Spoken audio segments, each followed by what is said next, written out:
Se você tem menos de 10 mil reais, eu tenho certeza que esse vídeo pode ajudar a você prosperar muito mais rápido. Quem tem menos de 10 mil reais está justamente no momento da acumulação, da construção patrimonial. E é nesse momento que ocorrem os maiores erros do investidor iniciante. Nesse vídeo eu trouxe as principais coisas que eu fiz de errado e que você também pode estar cometendo. Essas ações elas acabam impactando direto na sua rentabilidade, na construção da sua reserva de emergência e principalmente na sua vida financeira. E para começar, um dos meus maiores erros foi buscar o melhor investimento. Tá, mas espera aí, a busca de qualquer investidor não seria justamente encontrar o melhor investimento? Sim, mas o melhor investimento é aquele que vai se provar ao longo do tempo e não na sua primeira compra. Isso é muito comum para quem está começando, que é buscar aquela ação que vai se valorizar em 1000%, ou ainda aquele fundo imobiliário que vai pagar um dividend yield muito alto ao longo do tempo. Se a gente ficar buscando essas situações, a gente na verdade vai estar perdendo tempo, principalmente no primeiro momento, que é quando você está na fase de acumulação e onde a rentabilidade ela não importa. Eu passava o dia todo pesquisando ações e empresas para encontrar qual seria a nova VEG, para encontrar qual seria a nova Melius, e a verdade é que não faz diferença para você que está começando. Me lembro de ter lido várias headlines de matérias na internet mostrando as ações que iriam entregar o maior resultado no ano, e logo de cara estava lá Banco do Brasil. Você observando aquilo acaba imaginando que você acabou de descobrir o petróleo. Afinal de contas, como ninguém está olhando para aquela empresa, o que não faz o menor sentido. Imagine só, se todo mundo acessar aquela notícia e comprar o Banco do Brasil, o que vai acontecer com os seus preços? O que vai acontecer com a sua cotação? Ela vai responder naturalmente à lei de oferta e demanda e logo os preços vão subir. Então ela vai deixar de ser uma ação de oportunidade, uma ação barata, porque o preço vai acabar subindo. Então, sabendo que não existe um atalho e que investir é uma maratona, não existe um melhor investimento. Você pode até traçar uma estratégia vencedora, mas essa estratégia muito provavelmente não vai ser embasada apenas em um tipo de ativo. Se a gente observar que o índice Bovespa ele entregou nos últimos 5 anos um retorno de 31,45%, o que é maior, por exemplo, do que a média histórica da nossa taxa de juros dos últimos 20 anos, que fica ali entre a casa do 10,9% e 11%. Imaginando que você seja um investidor tão genial quanto Warren Buffett, Howard Marks, Ray Dalio e consiga um retorno de 100%, o que é bem maior até do que o índice Bovespa. Se você investir R$1.000 com esse retorno de 100%, em um ano e não fizer nenhum aporte ao longo do ano, o que você vai ter ao final desse período é o valor de R$2.000. Naturalmente, se o seu retorno foi de 100%, você conseguiu dobrar o seu capital. Se a gente aumentar esse tempo aqui para 5 anos, o que a gente vai encontrar agora é um retorno de 32 mil de valor final, sendo que saiu do seu bolso apenas os R$1.000. Você não fez nenhum investimento ao longo do tempo e os seus retornos foram todos expressos do seu investimento inicial. Agora, se a gente alterar essa realidade aqui e buscar uma métrica mais factível, vamos imaginar que seja 13,98% anualmente. E ao invés de não ter feito nenhum aporte, você tenha feito aí aportes de R$500. Vamos ver com quanto você vai ter acumulado ao final do mesmo período de 5 anos. Lembrando que para o valor de R$1.000, com rendimento de 100% ao ano, você tinha chegado a 32 mil. Olha só o que a gente fez. Nós modificamos a taxa de juros, que era de 100% o retorno, e colocamos o valor factível, um valor mais real, que é de 13,98. Só que agora a gente considera alguns aportes feitos de maneira mensal de R$500. O seu valor final é bem maior. Isso por quê? Porque o valor dos aportes para quem está começando é o mais importante. A rentabilidade não importa para você que está iniciando. Não fica querendo buscar retornos expressivos. Os rendimentos que vão caindo na sua conta, eles até ajudam sob o efeito psicológico. Mas nesse momento o que mais pesa é justamente os seus aportes, a sua constância. E você deve estar se perguntando, que tipo de investimento que vai entregar 13,98 anualmente? Aqui, o título do Tesouro Prefixado está pagando 13,91% anualmente. Vai pagar até o ano de 2032. O valor da rentabilidade anual naturalmente vai oscilar e vai refletir também no valor do preço unitário do título. Mas o ponto que eu quero mostrar é que não necessariamente você precisa buscar aquele investimento que vai ser multiplicado em 2, 3, 4 vezes. Se você escolher bem ao montar sua carteira, com alguns ativos você já consegue obter excelentes retornos em pouco tempo. Isso já liga direto com o segundo erro que eu mais cometi, que é justamente não focar na construção patrimonial. Isso porque conforme você aporta, você aumenta o capital que está lá para ser investido. Você aumenta a condição de retorno dos seus investimentos. Vamos fazer um exemplo de novo na prática. Imaginando para a mesma realidade, onde nós deixamos um valor inicial de 1.000, com uma taxa de 13 pontos, vamos alterar para 13,91 para ficar certinho com o título, com um período de 5 anos e com R$500 mensais aqui. Se eu colocar para calcular, vai dar de novo o mesmo valor que a gente tinha visto, 43.972,43, só que agora nós vamos fazer o seguinte, ao invés de colocar R$500 aqui, nós vamos colocar R$150 e vamos deixar a mesma taxa aqui de rendimento. Quando colocar para calcular, nós vamos ver que o valor é expressivamente menor.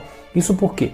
Porque eu tenho menos capital sujeito à correlação dos juros em função do tempo. Então, eu tenho menos valor para poder estar trabalhando ali para mim. Então, nesse cenário, os aportes fazem total diferença. É extremamente importante no momento que você está fazendo os seus primeiros investimentos que você foque a sua estratégia em acumular aportes, em manter a constância dos seus aportes. Esqueça a rentabilidade, foque em manter a constância nos seus aportes, ou através de uma renda extra, ou através de uma redução nos seus gastos, mas criar uma condição maior nessa construção, ou seja, aumentar o volume dos seus aportes, vai garantir para você mais tranquilidade no futuro. E o terceiro erro muito comum é seguir dicas. Mas espera aí, agora ficou totalmente sem sentido. Eu estou assistindo um vídeo de alguém que está dando dicas, dizendo para eu não seguir dicas. Qual é a lógica nisso? Sim, eu posso te explicar. Olha só, não é que você não deva seguir dicas, mas é extremamente importante que você crie uma estratégia própria de investimento. Não faça cegamente aquilo que você vai ver aqui na internet. Por exemplo, se você pesquisar os maiores investidores do Brasil, você vai certamente encontrar alguém chamado Luiz Barsi. Luiz Barsi é muito conhecido no âmbito dos investimentos. Isso porque ele é o maior investidor pessoa física do Brasil, com um patrimônio de aproximadamente 4 bilhões de reais. Porém, todo esse patrimônio está concentrado em empresas da Bolsa de Valores. E ele já declarou publicamente que ele não investe em fundos imobiliários, não investe em criptomoedas e que a estratégia que o fez ser bastante conhecido no meio dos investimentos é justamente investir em empresas que pagam dividendo. Não à toa ele já recebeu mais de 1,15 milhões de reais por dia de dividendo. Mas vamos lá, o ponto que eu quero que você entenda é o seguinte, tanto o Barsi quanto todo o pessoal do AGF sempre martela nos podcasts, nos vídeos, sobre não investir em fundos imobiliários. Então, se você acompanhar esse conteúdo, você naturalmente vai acabar acreditando que fundos imobiliários não são uma boa ideia de investimento. Isso por quê? Porque o maior investidor pessoa física do Brasil disse que eles não são uma boa ideia de investimento. E é aí que está o maior erro que você pode cometer. Isso por quê? Porque uma coisa é Luiz Barsi dizer que não vai investir no fundo imobiliário.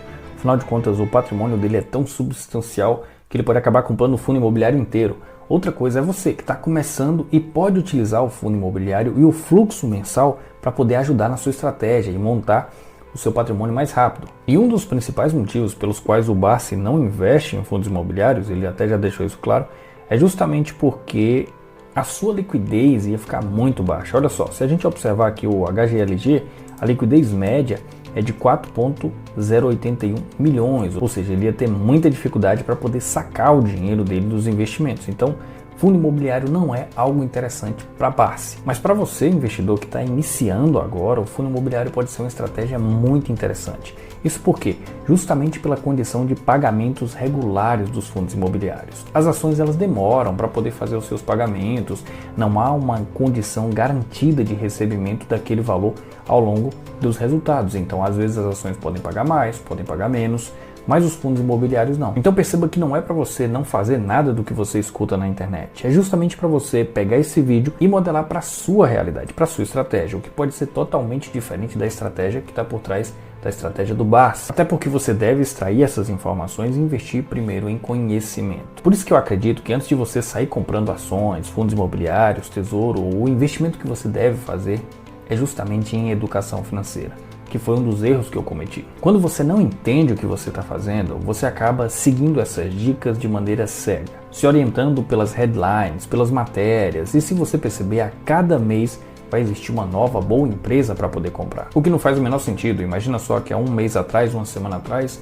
o Banco do Brasil, a Petrobras, a Vale, a Gerdau eram empresas do momento, eram empresas ótimas para você investir. E uma semana depois a empresa acabou, teve um resultado ruim, está com um momento péssimo. Isso em uma semana. Nós somos investidores de longo prazo, então essas oscilações de mercado são naturais dentro do setor econômico. Isso acaba não nos afetando, por isso que eu acho interessante você investir primeiro em conhecimento. Parafraseando até o Benjamin Franklin, investir em conhecimento sempre vai lhe render os melhores juros. E se você ficou até aqui, eu quero te convidar a conhecer o MCR. Lá é um ambiente perfeito para você que nunca investiu começar a dar os seus primeiros passos. Isso porque eu vou ensinar você através de 30 horas de conteúdo como organizar sua vida financeira, preparar um planejamento para poder sair das dívidas e principalmente começar a investir. E eu estou falando de investir igual a gente grande mesmo, então você vai aprender a analisar empresas, a ler balanços, analisar fundos imobiliários, criptomoedas, investir no Tesouro, CDB, LCI, LCA, CRI, CRA.